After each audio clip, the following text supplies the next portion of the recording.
आपण बघत आहात DPA न्यूज मराठी, शोध सत्य बातमीचा।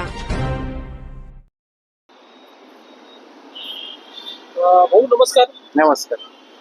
आपण मनसेच्या माध्यमातून गेल्या अनेक वर्षांपासून या ठिकाणी पक्षासाठी काम करत होते। आपण अनेक आंदोलनं मनसेच्या माध्यमातून केलेले हो। त्याच माध्यमातून आपण उमेदवारीसाठी आटोकाट प्रयत्न, हा दुसरा तुमचा टर्न होता तिकिटासाठी। हो। त्याच अनुषंगाने आपल्याला प्रश्न विचारतोय, तिकीट न मिळाले खरं कारण काय वाटतं? कामाची कमतरता की पक्षातील अंतर्गत राजकारण? महत्वाचं म्हणजे राजसाहेब जेव्हा शिवसेनेतून बाहेर पडले होते त्या टायमाला राजसाहेब बोलले होते, माझ्या विठ्ठलाला बडव्यांनी घेरलेलं आहे। तर महत्वाचा विषय मी आज तुम्हाला सांगेन का माझ्या राजसाहेबांना, माझ्या विठ्ठलाला माझ्या सातपूरच्या बडव्यांनी घेरलेलं आहे असं माझं एक कारण म्हणता येईल।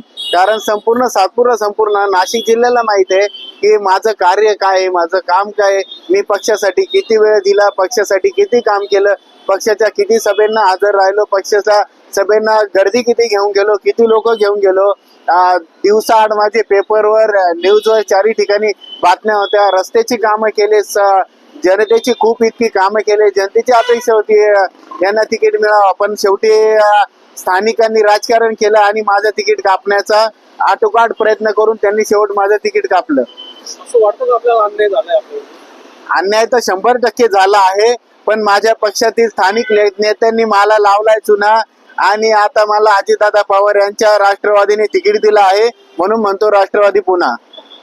इतकं वर्ष पक्षासाठी काम केल्यानंतरही तुम्हाला डावलण्यात आलं, याला जबाबदार कोण आहे? याला जबाबदार आमचं स्थानिक नेतृत्वच म्हणता येईल। स्थानिक नेतृत्वाला बाहेरून पैसा खूप मिळाला, माझ्याकडे पैशाची मागणी केलेली होती, मला सांगितलं तुझ्याकडे निवडणूक लढायला पैसे किती आहे? मी म्हटले तुम्ही जसे सांगशाल तसे आम्ही निवडणुकीला पैसा वापरू, जेवढा निवडणूक अधिकाऱ्यांनी जेवढा नियमात दिलेला आहे तेवढा पैसा आम्ही वापरू। तर त्यांना ते मान्यच नसेल कदाचित, म्हणून मग त्यांनी एका रात्रीतून दुसऱ्या उमेदवाराकडनं पैसे घेतले आणि ठाकरे गटाचा आणि संपूर्ण मनसेचे तिकीट विकले गेले, स्वतःचे देखील। तिकीट न मिळाल्याने तुमच्या सोबत काम करणाऱ्या कार्यकर्त्यावर अन्याय झाला, याबाबत तुम्ही काय सांगाल? अन्याय हा आजचाच नाहीये, माझा फक्त माझ्या राजसाहेबांवर विश्वास आहे। मी आहे तोपर्यंत माझ्या राजसाहेबांवर कधीही टीका करणार नाही, पण राजसाहेबांनी या बडव्यांना शिक्षा दिली पाहिजे। कारण मी आजच लिहून देतो की यांचा पूर्ण पॅनल आज पडलेला आहे आणि मी त्यासाठी आटोकाट प्रयत्न करीन माझा पॅनल निवडून आणण्यासाठी। तिकीट न मिळाल्याने तुम्ही बंडखोरी करणार का की पक्ष शिस्त पाळणार? तिकीट न मिळाल्याने बंडखोरी म्हणजे मला आज एपी फॉर्म मिळालेला आहे, मी आणि आता अजितदादा पवार यांच्या राष्ट्रवादीचं पूर्ण काम करणार आहे। आणि सर्वांना माहित आहे नाशिक जिल्ह्यात का मी जिथे जातो तिथे कधीही गद्दारी करत नाही, जे काही गोष्टी करतो सांगून करतो, त्याच्यामुळे मी तिथे गद्दारी करू शकत नाही। पक्षाने नाही पण जनतेने तुम्हाला साथ दिली तर पुढचा निर्णय काय असेल? पक्षाने नाही तर जनतेने साथ दिली तर जनता मला साथ देणारच आहे।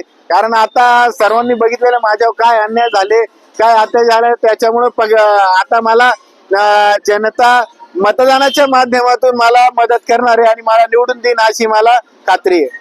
पक्षातील तिकीट वाटप प्रक्रिया पारदर्शक आहे का? ठराविक लोकांसाठी तिकीट राखीव असतं, काय सांगाल?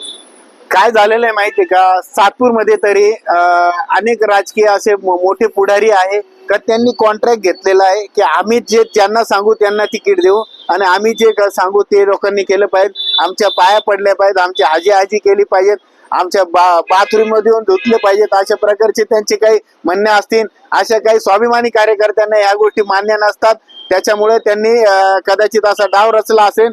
आणि मला काही स्थानिक लोकांनी तर मला असं सांगितलं, तुम्ही मस्जिदीच्या भोंग्याचं आंदोलन केलं, ते आंदोलन तुमच्या नेत्याला पचलं नाही, त्यामुळे तुमचं तिकीट कापलं। तुमच्या नाराजीचा निवडणुकीवर परिणाम होईल काय वाटतं तुम्हाला? माझा नाराजीचा निवडणुकीवर परिणाम होईल म्हणजे मी सांगतो त्यांना जनता नक्कीच धडा दाखवेल आणि या निवडणुकीत त्यांचा सपाटा करेल असं मी सांगतो। अनेक आंदोलन आपण मनसेसाठी केले, मनसेने आपल्याला काय दिलं? महत्वाचा विषय म्हणजे तुम्हाला आजच सांगतो का यात राजसाहेब ठाकरे किंवा मनसे पक्षाचा ह्याच्यात काही दोष नाही। हा सर्वस्वी निर्णय स्थानिकांवर सोडला गेलेला होता आणि सर्व जे काय सर्वस्वी राजकारण पक्ष संपवायचं केलेलं आहे ते स्थानिक राजकारण्यांनी केलेलं आहे, तो त्यांचाच दोष आहे. अनेक आज वेळा आज मनसे तुमचं तिकीट नाकारलेलं आहे. उद्या सामान्य कार्यकर्त्याचं काय होणार, काय सांगाल? मी तर आजच सांगतो, संपूर्ण महाराष्ट्रातल्या स्थानिक कार्यकर्त्यांना सांगतो, पदाधिकाऱ्यांना सांगतो की तुम्ही पक्षाचं काम करू नका. फक्त ऐन वेळेला तुम्ही पैसा गोळा करा आणि पैसा घेऊन त्यांच्या जवळ बसा. जो पैसा देतो त्याला तिकीट मिळतं, अन्यथा कार्यकर्त्याला चादरीच उचलाव्या लागतात. तुमचा फक्त वापरच होतो, बाकी काहीही होत नाही. माझा मराठी, माझा अभिमान, माझा स्वाभिमान, आणि यासाठी आपण सेंट्रल जेल देखील भोगलेले आहेत. पक्षासाठी काय सांगा? आज जेलमध्ये आम्ही 36-37 दिवस होतो. जेलमध्ये खूप म्हणजे मला माझ्या परिवाराला खूप मनस्ताप झाला. आता मी तुम्हाला एक सांगतो, नाशिकचे मोठे नेते होते त्यावेळेस आमच्या मनसेमध्ये सर्वस्वी मनसेची जबाबदारी त्यांच्याकडे होती.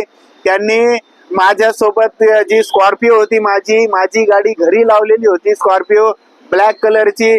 नाशिक मधून एक व्यक्ती आला, त्याची व्हाईट कलरची स्कॉर्पिओ होती. या नेत्यांनी पोलिसांना सांगून माझी ब्लॅक कलरची स्कॉर्पिओ 1 महिन्यामध्ये अटकवली आणि त्यांच्या जवळच्या व्यक्तीची स्कॉर्पिओ बाहेर काढली. असं त्या व्यक्तीने आधीपासून माझ्यावर अन्याय करत आलेला आहे. त्यावेळेस देखील माझं तिकीट कापलं आणि या वेळेस देखील अडवणूक केली. त्यामुळे माझ्या कुठेतरी भावना दुखल्या गेलेल्या होत्या. एक वेळेस माझ्याकडनं कायदा देखील मोडला गेला होता, पण माझ्या भावना होता सर्वांनी समजून घेतल्या आणि मला मदत केली. धन्यवाद तुम्ही आमच्या प्रतिनिधीशी बोलल्याबद्दल. ताज्या घडामोडी व अपडेट जाणून घेण्यासाठी आताच DPA न्यूज चॅनलला सबस्क्राईब करा आणि बेल आयकॉन क्लिक करायला विसरू नका.